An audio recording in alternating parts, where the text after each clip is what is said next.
Welcome to the new Cyber Frontier, bringing you the latest news on the local Colorado economy and initiatives that focus on the development of cybersecurity economics. You don't have to be a computer or cybersecurity expert to get plugged in.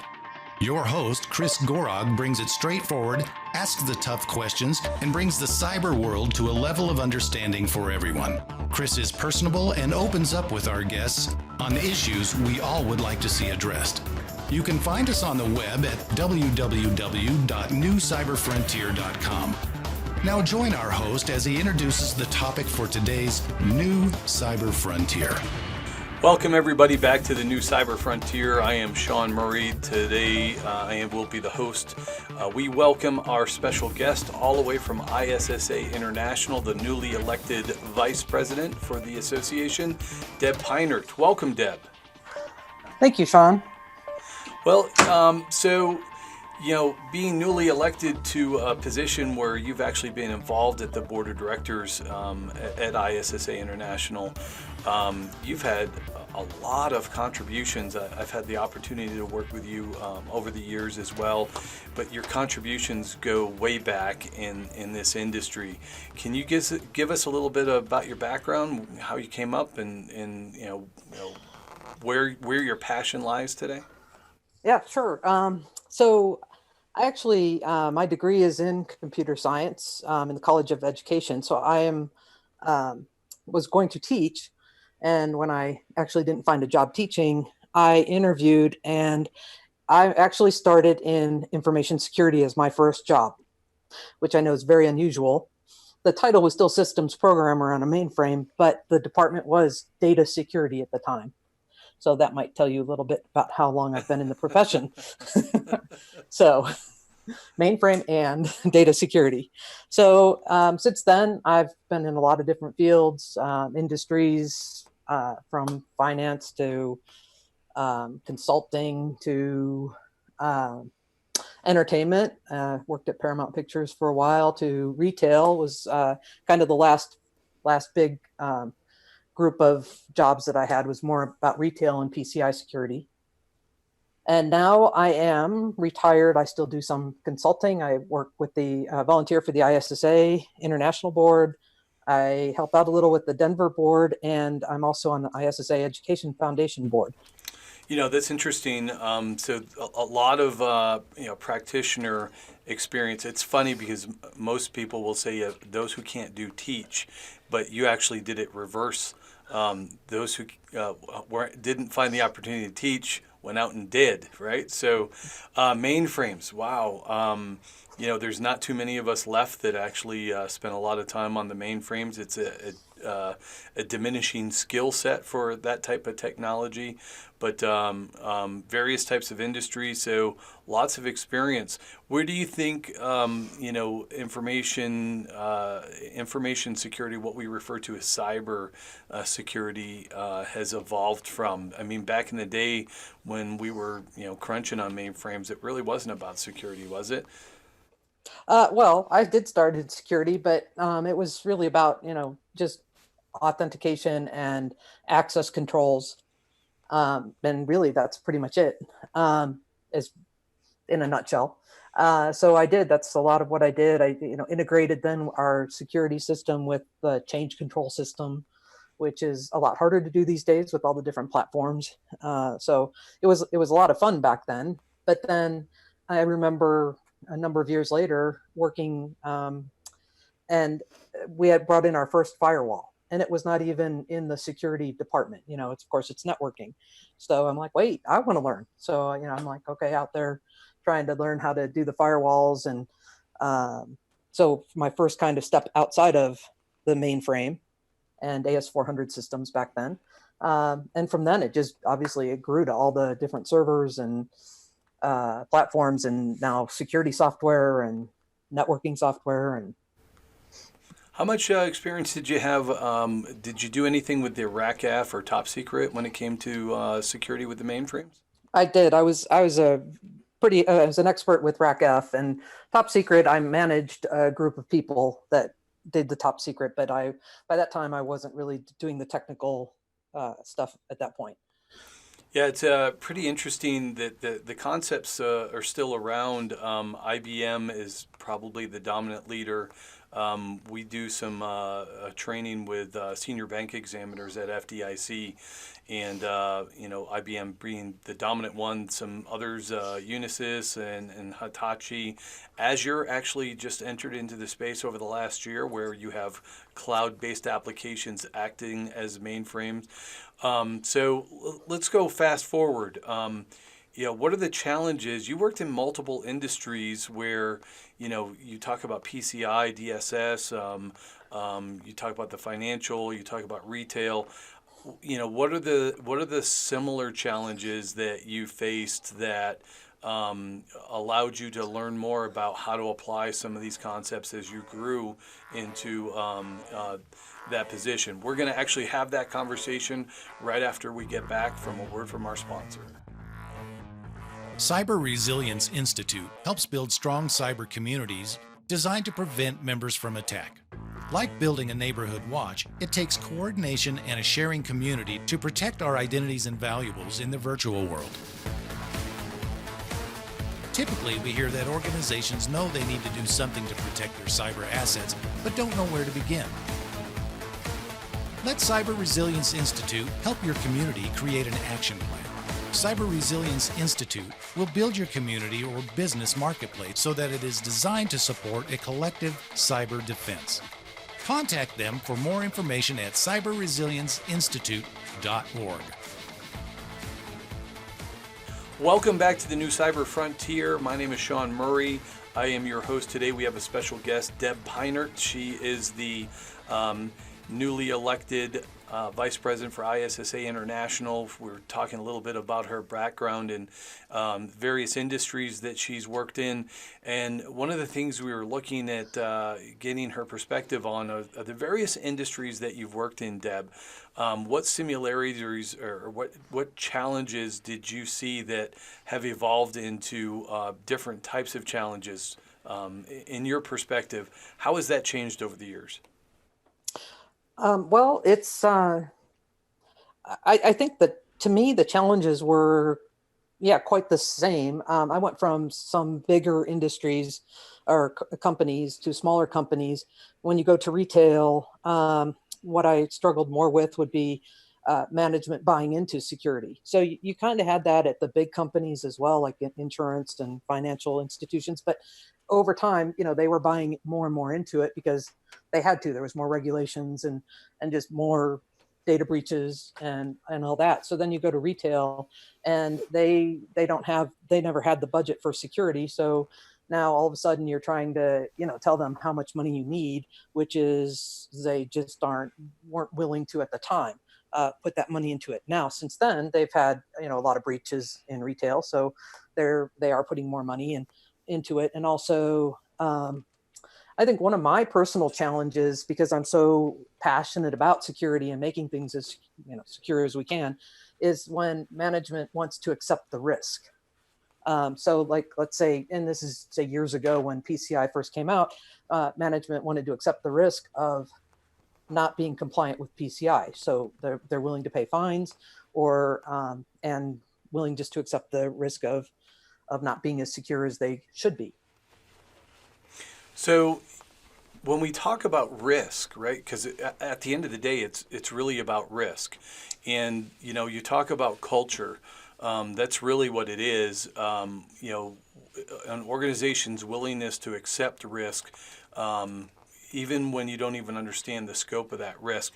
What do you think about some of the new legislation today? Do you think that is giving leaderships within organizations a better perspective of, hey, this is what the compliance terrain looks like, and hey, here's the ramifications financially? I mean, you look at GDPR, 4% of your gross profits, and if it's flagrant, leaders of organizations can't say, well, I'm the CEO now, I didn't know.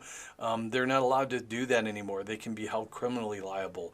Do you think that's pretty compelling to the industry today to get that culture that we were looking for maybe 10, 20 years ago? I think so. I think there's still something between the compliance and security. So, I mean, you can still be in compliance and still not be as secure as you maybe should be. You can still be in compliance with PCI or GDPR or any of the other laws and regulations, and then all of a sudden there's a breach. It doesn't mean you're totally secure, and people don't really, I don't think corporations really understand that yet. Yeah, it's aligning our business practices with those risky areas, and then taking a look at what the security maturity looks like, I think, right? So, your contributions to ISSA. How have you seen ISSA evolve over the years? Can you give us some background? When did you first join the board, and to where you're at today? What are the challenges strategically for an international organization that focuses on information cybersecurity? What have you seen evolve over the years? Well, so I started on the ISSA International Board in 2000, between 2000 and 2004. They had specific positions at the time. I was director of education. So focusing, and again, that matched up with my background being my degree in education. And also just my personal wishes of wanting to give back to the industry and training people or advising people. So what I did is I helped put together the conferences back then, the ISSA conferences. I helped bring the ISSA CISO Executive Forum together and helped start that. I was on the spoke in New York City at the White House Town Hall meeting at John Jay University on security awareness and education. And so what I think and there's a lot of other things, but from back then to now, I think where we still struggle with having the support out in the community. We have a lot of members and have a lot of member support and chapter support.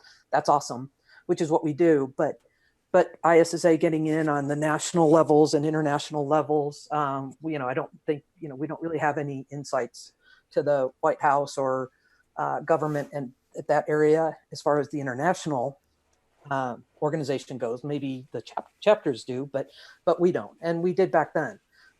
There were all kinds of committees that working towards certain things, but again, when leaders leave those positions, for example, Howard Schmidt left the White House, so ISSA wasn't really invited to the table as much. And also at that point, I was no longer on the ISSA International Board.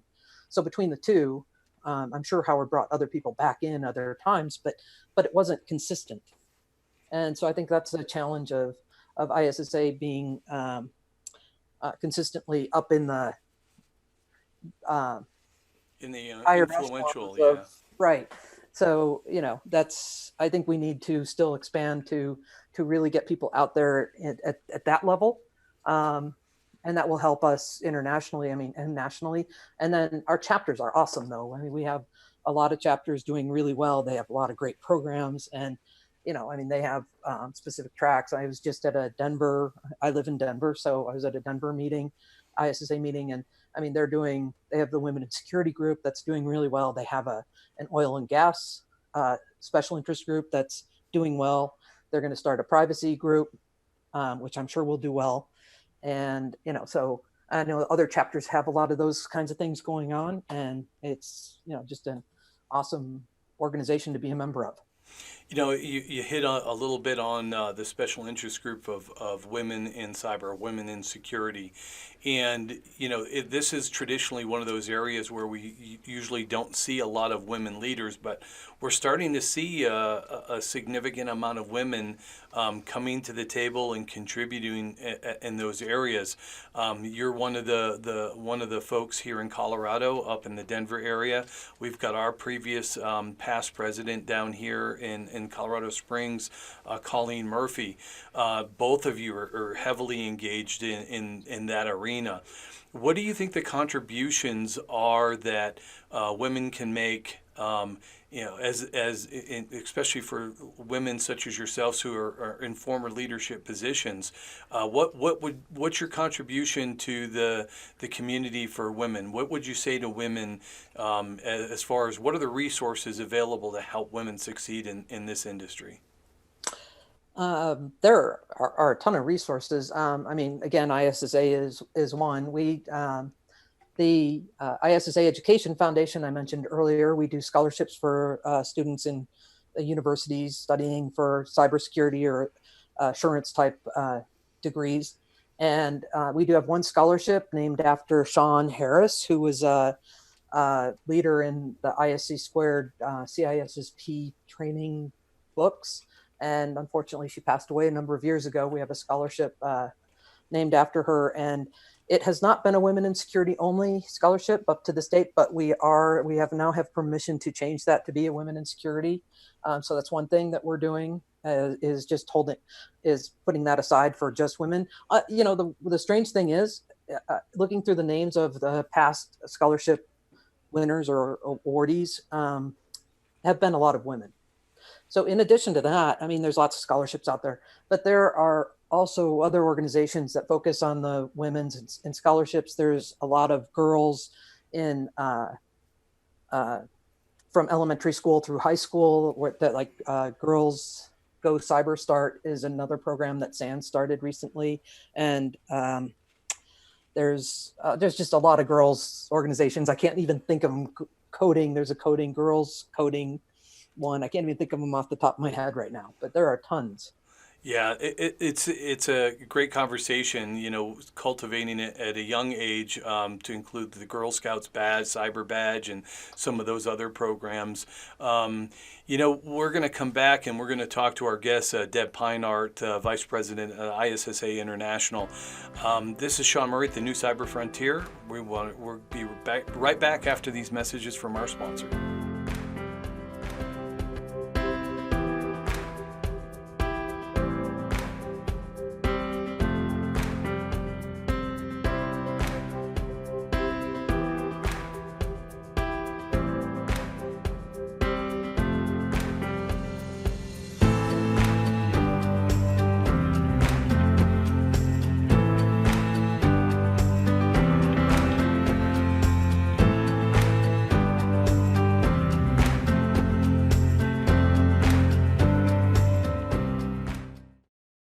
Murray Security Services are your cybersecurity experts with decades of experience providing professional training services for our clients in various industries. We offer professional training and certification in areas of cybersecurity, safety, health, and environmental services at our academy. Our in-person and online training provides a collaborative environment where students can interact directly with instructors through live chats or in private classrooms. Visit murraysecurityservices.com for more information. Welcome back to the New Cyber Frontier. I'm Shawn Murray, our special guest today, Vice President for ISSA International Board of Directors, Deb Peinert. She's given us a perspective of, over the last few decades of, where she's come from, being a technologist and an academic and an educator and at heart.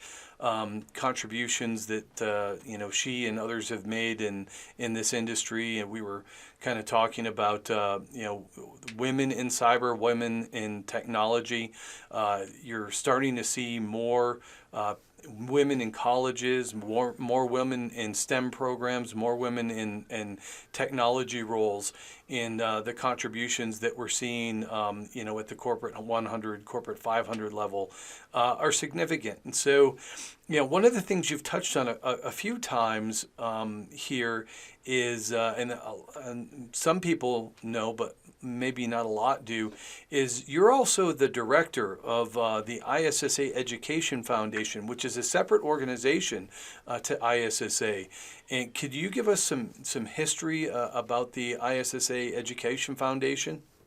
Yes. So the ISSA Education Foundation was actually founded in 2003. That's back when I was on the ISSA International Board of Directors, and it was approved to start this organization. And a number of our of the directors were going off at the time, off of the international board, and formed the foundation board. So I've been on that board since 2003.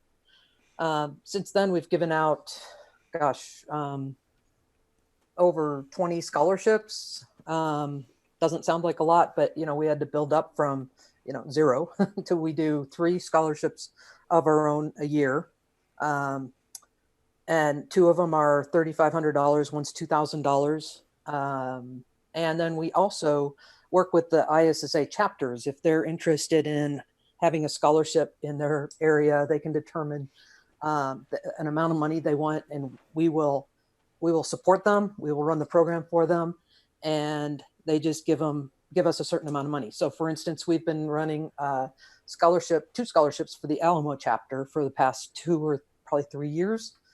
And they give out, I think one is a $1,500 scholarship and a $500 scholarship. And they can determine if there's a certain area they want to focus on, a certain university, certain requirements that are different than the ISSA Education Foundation requirements. And so right now, those are the scholarships we have. We have other chapters that are looking to do some scholarships with us. And we have other chapters that don't want to even do that, and they just donate money and put it into the scholarships that we already have. So what would be the process, though, if I am one of the global ISSA chapters and maybe I wasn't aware of this foundation, how would a chapter reach out to you and the foundation to either contribute or to participate in the program and maybe get some funds to support some of the things that they're doing at their local chapter level? What's some of the criteria? What would they do? What's that process look like? Well, we do have a link on the ISSA website. If they follow that to the ISSAEF.org website, that's our website, and it tells all the different things you can do. As an organization, you can donate. As a chapter, there's a page that talks about chapter support, and it has a form that you can go to and fill it out, determine like the amount of money you want to spend, and if you're going to hold your own scholarship, determine where or what levels you want it to be at, and you send the form directly to us to scholarships@issaef.org, I believe is the email address for that. But people start off, they contact me because they've heard me talk about it, and I just point them in the right direction. I contacted different people just to remind them about who we are. I spoke at the chapter leaders meeting, ISSA chapter leaders meeting, to tell them about who we are and what we do. And it did seem like a lot of people weren't aware of us. So but just contact me is a good way to start. And your information is on the ISSA International website, so that's a great way to start. For what if I wanted to contribute? Is there any criteria? How would I contribute? Can I be an individual contributor? Do you accept resources from organizations or companies as well? What if I wanted to participate like that? So currently, outside of the chapters, we do have corporate donors that have given us money, that continue to give us money on an annual basis. And they just contact, we have a number of different people that work on it. I actually work with some of the companies. Again, if you go to our website, all of our directors' email addresses are out there. Our president, Pat Myers, contact any of us, and we can help you out with a corporate donation. Other ways to donate is personally. So you can go out to the website again, and via PayPal, you can donate that way. On the ISSA membership site, when you become a member or renew, there's a box that you can actually donate whatever amount you'd like to. And so other ways that you can donate without, giving us $20 or $100, you can always use Amazon Smile. If you use Amazon Smile to buy all your purchases, they give, I think it's 1% to the organization of your choosing. So if you chose ISSA Education and Research Foundation is the name on there. So I always use Amazon Smile, and the foundation gets a little bit of money back from Amazon. Another opportunity coming up is Giving Tuesday. We always put out something about Giving Tuesday and accept donations that way, or because it's Giving Tuesday, or any other time. Another one is Giving Assistant, and it's a shopping thing that you can again use the ISSA Education Foundation, and it gives some money to us. I actually don't have much experience with that, but it is another way that we have set up. What about estate planning? Good question. We are now looking into that and are getting the right wording. And we had somebody ask us at the ISSA annual summit this year in Dallas about that. And so we are now looking into that.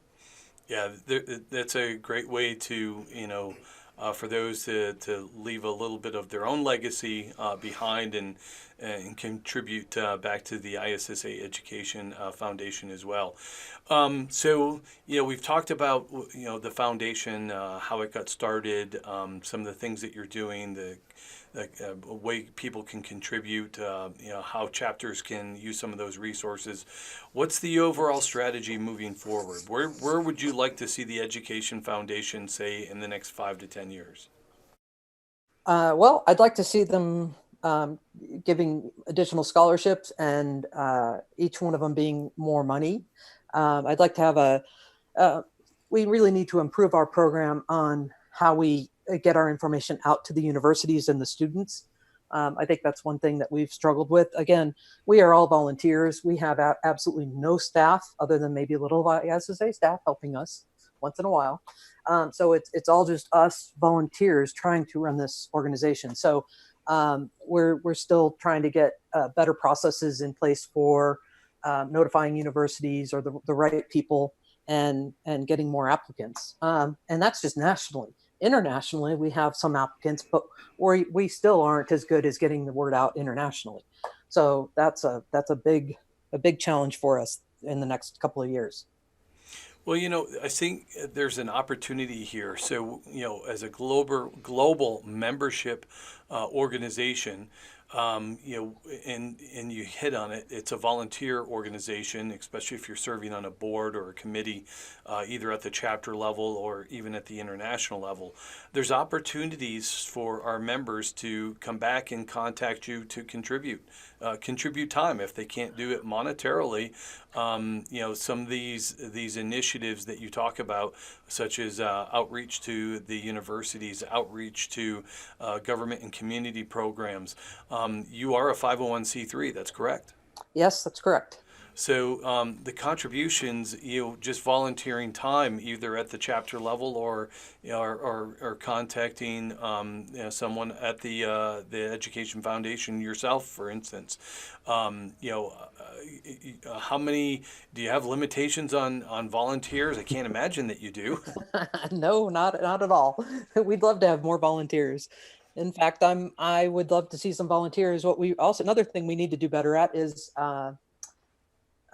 getting the stories of our past recipients. We don't have all the stories. I know about people, but I don't really have a written story to tell. And I think that would be awesome to be able to send those stories out to organizations to have them, to solicit for donations. Yeah, and it'd be able to share, right? And Yes. one of the other things that I know that you do, the Colorado Springs chapter of ISSA, one of the top 5 chapters in the association. Denver's actually the top that's got the most membership.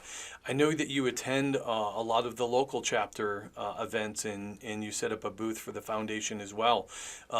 There might be an opportunity for a chapter to maybe contact the ISSA Education Foundation organization itself and perhaps set up in coordination with you folks at their big chapter events. I know Rowley has a big event. Atlanta has a big event every year. We've got a couple of great strong chapters in California that run big events. Chicago runs a big event. So additional contributions, just reaching out to the chapters, reaching out to our members and number one, educating them as, hey, this is a resource that's available, and there's multiple ways to contribute, either through volunteerism or through monetary means. Right, absolutely. Well, Deb, it's been great having you on the New Cyber Frontier. Any parting words for the general public or for our ISSA members? Well, just to keep doing what you're doing, and let's make the information security, cybersecurity stronger, and the internet safer for all users. Yeah, well said. Well, thank you so much. This is Shawn Murray on the New Cyber Frontier. Our guest today has been Deb Peinert. She is the Vice President for ISSA International, and she is also the Director over the ISSA Education Foundation. Thank you so much today, Deb. Thanks, Shawn. We hope you have enjoyed this episode of New Cyber Frontier. Remember, please follow and participate as New Cyber Frontier is supporting a grassroots community effort to empower the individual in the digital age. Check it out at privacyforthepeople.org. Also, make sure to join our mailing list so we can keep you informed. If you have an idea, if you have a question you would like to hear answered, or if you just want to get involved in what we're doing, reach out to us at newcyberfrontier.com.